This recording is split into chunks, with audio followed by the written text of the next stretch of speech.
Hello, welcome back. This video picks up roughly where the last video left off, when I finished throwing my pieces and I'm ready to have them dry.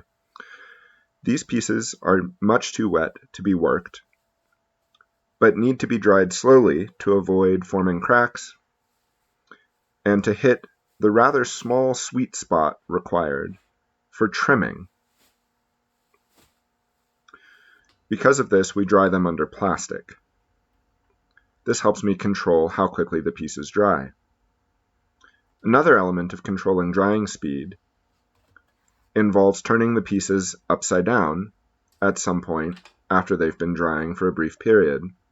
At this point, the piece is firm enough to withstand the manipulation that I'm putting it through, but still wet enough that the bottom needs to dry out significantly before I can trim it.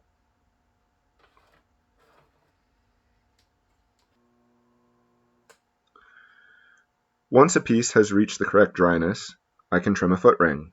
This process starts with centering the piece on the wheel and then attaching it with little lugs of clay.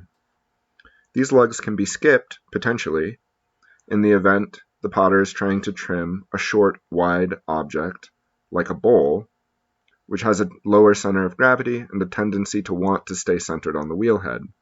Still, attempting this is risky, as it's quite easy to yank a piece off the wheel head while you're trimming it. In fact, at any point in the pottery process, it turns out it's quite easy to mess up a piece irretrievably. Once I begin trimming, the goal is to create a foot ring.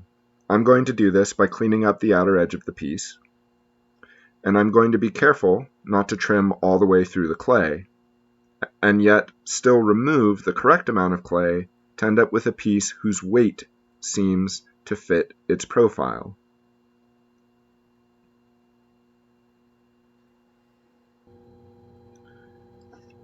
This is the trimming process a little bit closer on a slightly different cup, starting with cleaning up the edge, and then moving on to defining the outer edge of the foot ring, as well as defining the final curvature of the outside of the piece. This is a tricky process. If you push too hard with the tool, you can grab the piece and yank it off the wheel. If you push too lightly, the tool doesn't bite into the clay at all. This is partially why controlling the drying process is so important. We're looking for a very particular consistency of the clay in order to facilitate safe and effective trimming. These ribbons of clay coming off the piece indicate that I've dried this piece to the right consistency.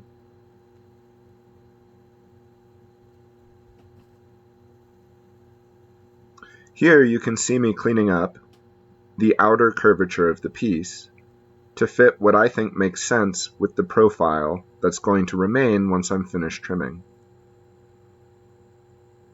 The outer edge of the foot ring is defined and has been trimmed to be vertical, and I'll continue cleaning up this area to make a clean transition between the outer curve of the piece and the start of the foot ring.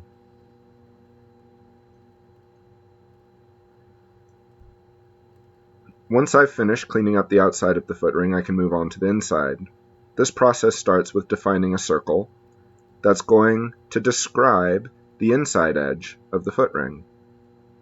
With this finished, I can work to remove layers of clay from the inside of the bottom of the piece. Beginner potters often find themselves trimming through the bottom of their piece. It's difficult to get a sense for how much clay is left. This takes practice and feel. Here you can see the end of the trimming process with a bowl. I've trimmed a foot ring with a bit of a bevel.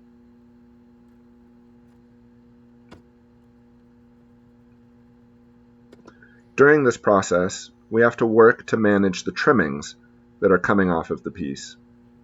These trimmings, if left where they are, can cause the cutting tool to stutter and can be pushed back into the piece inadvertently. which, if this happens, makes them extremely difficult to remove and can interfere with the rest of the trimming process.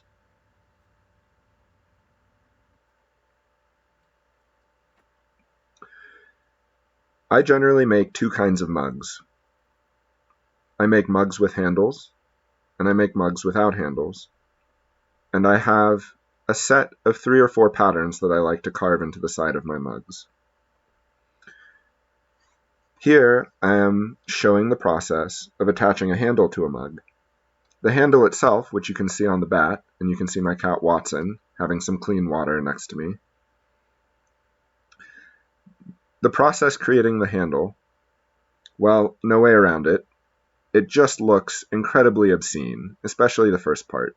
We start with a thick snake of clay, and we work it until it's in the shape of the handle that you see here on the bat.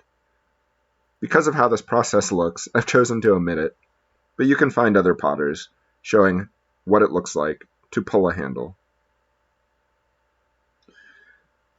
Then the handle is cut, shaped to fit the piece, and attached with a mud of clay called slip that acts as a glue. This creates a lot of small, unpleasant marks on the handle and the body of the piece, which have to be cleaned up, and I'll spend 10 to 15 minutes fixing these marks, as you can see me doing here, both with my fingertips and with a tool.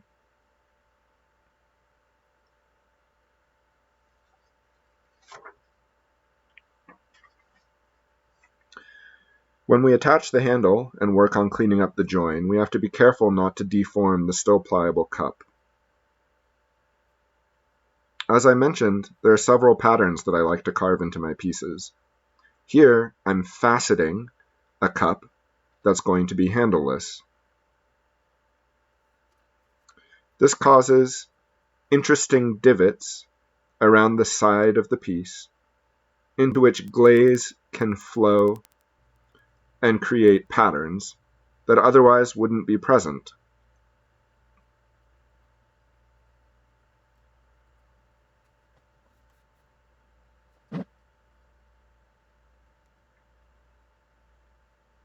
There are many ways of faceting mugs in different patterns. This is one I found that I like.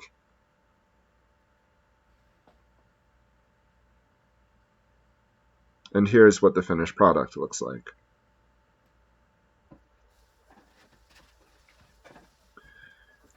Here I'm showing the process of glazing, the last step prior to finishing my pieces. These pieces have been fired once in what's called a bisque fire. To get a clean line of glaze, I use masking tape, although there are many ways to achieve this. Here, I'm attempting not to handle the parts of the pieces that will be accepting glaze more than necessary. The oils from your fingers can cause the glaze not to take and lead to an error called crawling. These bowls will each receive 5 coats of glaze.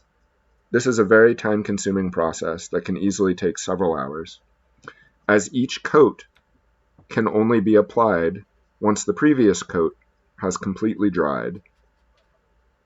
Getting impatient and applying glaze to still wet previous coats can also lead to crawling. Pieces that have crawling have areas where the glaze looks thin and you can almost see the piece through the glaze.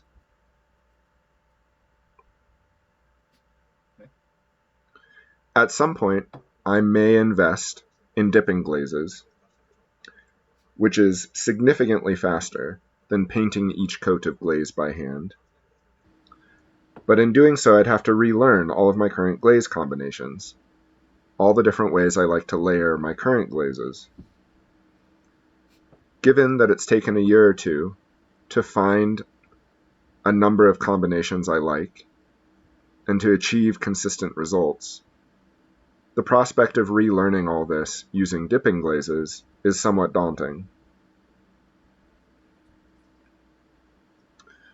It's interesting to note that this glaze is not orange. It is a deep blue, and none of the color that you see me painting on here will be evident in the final product.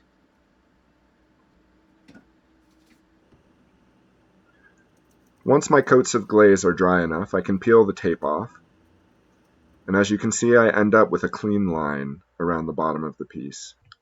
These two blue bowls on the left are from a previous set and show how I was expecting the bowls that I was just glazing to come out. These two on the right are how they actually came out. All four look like this, unfortunately. They've blistered, which is a sign of overfiring.